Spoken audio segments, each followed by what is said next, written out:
Yo, what's up, YouTube? This your boy, be back again, man. So it seems like Joe Budden is going to keep the podcast on Patreon.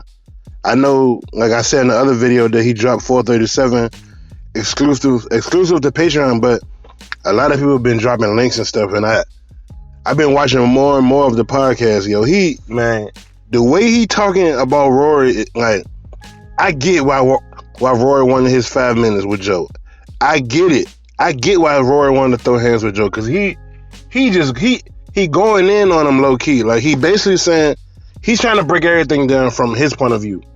He's basically saying from the beginning it was him and another girl from the beginning, and then he decided to bring Rory on, even though he didn't know Rory like that. He still wanted to give him a chance and bring him on. And Rory wanted, like, once the podcast started picking up steam, Rory wanted like some ownership. He wanted some of the YouTube money. Joe said no to both of them. Maul the same thing. Maul said, "Why? How come I don't got a he say she say in it?" Joe Budden said, "No, this is the Joe Budden podcast. You're an employee." And like Rory and Joe Budden, they don't got a long history together. But Maul and Joe Budden, they have a long history together. So the big mistake that they did was, like, putting friends, thinking because Joe Budden is their friend that he gonna look out no matter what. They gonna get equity. They gonna get ownership. They gonna have say so. Well, honestly, everybody know this. Friend and business do not mix. So even though Joe Budden is their friends, when it comes to the business, like ownership, who's gonna get a percentage of this and that? No, you're gonna get a pay rate, and that's it. And that's basically what Joe was doing.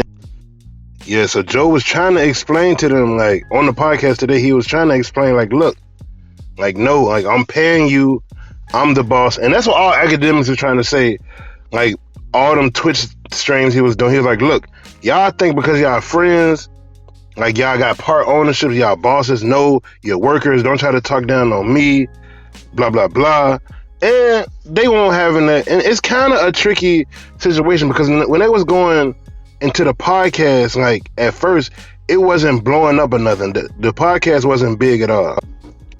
So in the beginning, you're not really thinking about, like, what's going to happen when this blow up, who's going to get what, because you're just doing a podcast, you're sitting there with your friends. But all I'm going to really say is the podcast wouldn't be where it's at without Rory and Maul. They brought that dynamic. Like, so Joe Budden, I know it's a Joe Budden podcast, but without them, you wouldn't be where you at. So you really got to take that into accountability. And at the same time, a lot of people prefer Ishing Ice over Maul and Rory, but like I said, it wouldn't be where they at without Joe Budden. But what do you think? Like, do you think the podcast is better or worse without Rory and Maul, or like whatever? Y'all let me know.